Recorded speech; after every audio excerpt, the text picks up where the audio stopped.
I have pepperonis on my chest?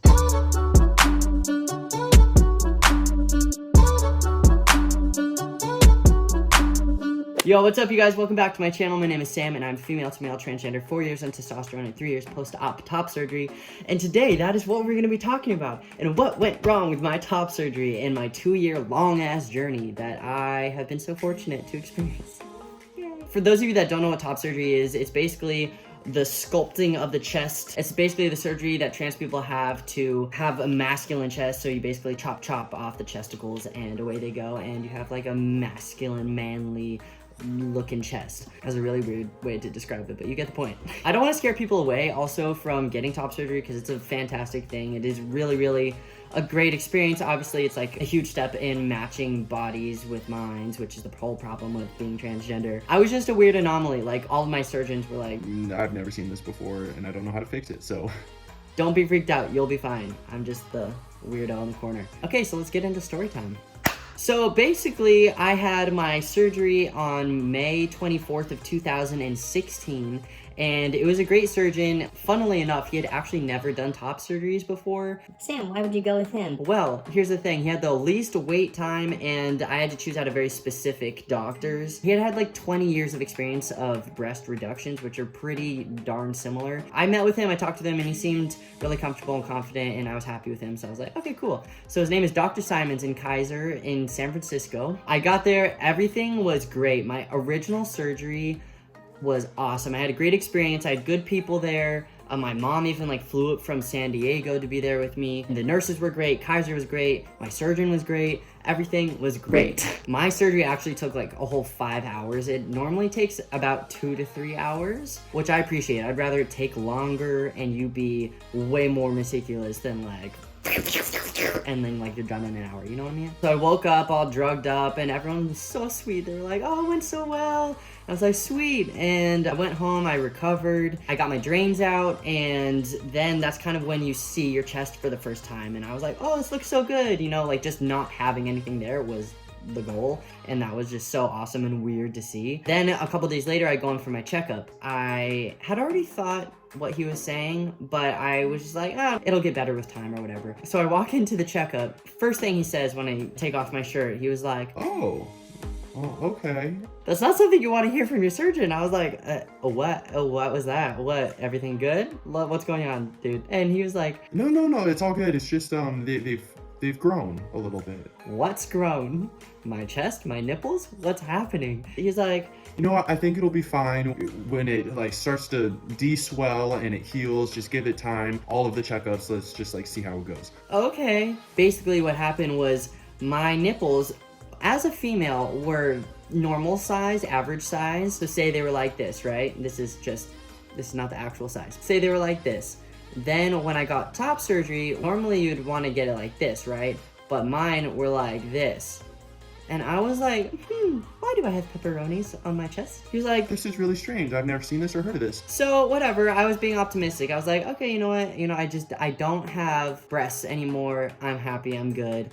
It'll get better. So we go through the next couple of checkups, and it's still, it takes a while for it to de-swell and everything and heal. By that time, I was moving down to Southern California, and I was like, deuces, Dr. Simons, you were great. I really appreciate it. I'm gonna go to another doctor down here because it's easier. It was starting to really irritate me because at this point, it's like summertime, and you get top surgery so that you feel more comfortable and in your body, and it's like your one time to go out. You can finally be shirtless. It was kind of a bummer because I almost felt more self-conscious after I got my top surgery because of how big my nipples were and how, the scarring and everything, but ultimately like how big they were. I was like, what is this? Okay, whatever, you know what? We can look into solutions, right? I started researching, and my mom actually found this great surgeon down in San Diego. His name is Dr. Brown. He has like great reviews and he's really well renowned. And so I was like, okay, sweet. I went and interviewed with him and he was awesome. So I decided to go with Dr. Brown for my revision surgery, which I learned are very common. So I was like, hey, this is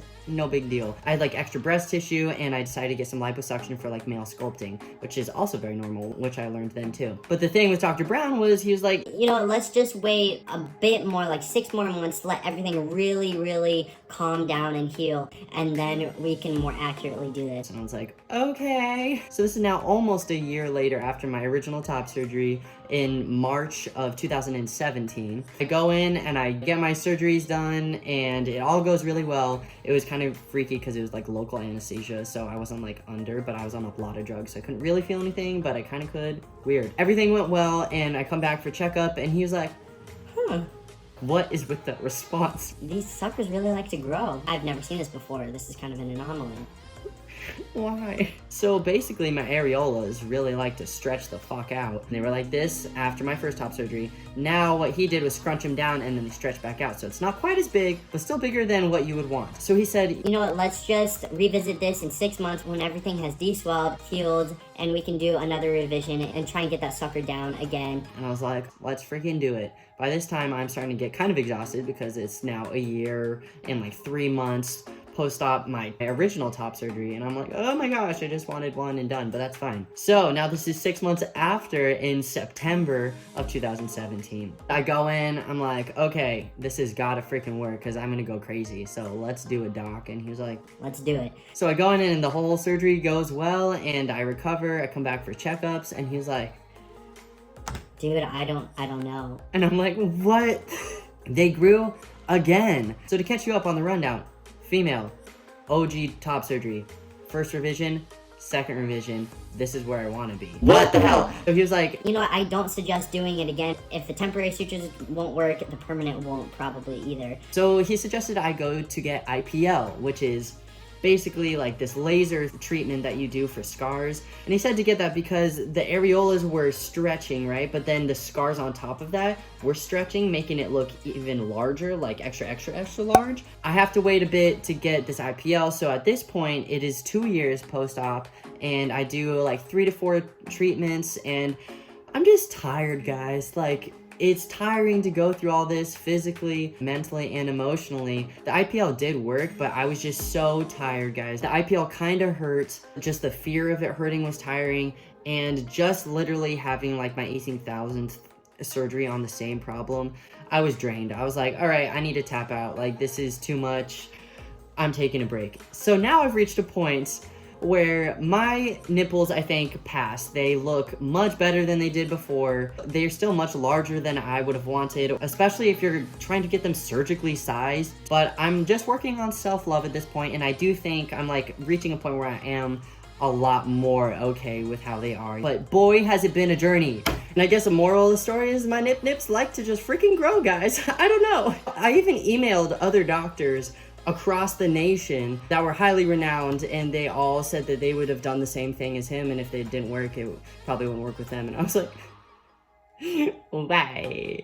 Be patient, maybe just be prepared mentally before going into your top surgery that not everything goes in a straight line and it's one surgery and done and perfect. Revision surgeries are like incredibly common, just no one talks about them. If you guys want me to do another video, I can actually go into like the top surgery, the OG one that everyone gets. I can go through more of the details of that, like what to do beforehand and after, and how recovery goes, drains, what to eat, not to eat, all that detailed stuff, if that helps you guys. I know it would have helped me. I'm aware that I'm very fortunate to have had top surgery. Like, not everyone gets to even have top surgery at all or have it as an option, so I'm grateful I even got to have it. And as far as problems could go, this is definitely not the biggest problem you could ever have, but it was a long journey and dramatic experiencing it. Anyway, I hope you guys enjoyed the story time. I will be back next week with another video. I love you. Thank you so much for your support, and I will talk to you later. Adios. Bye.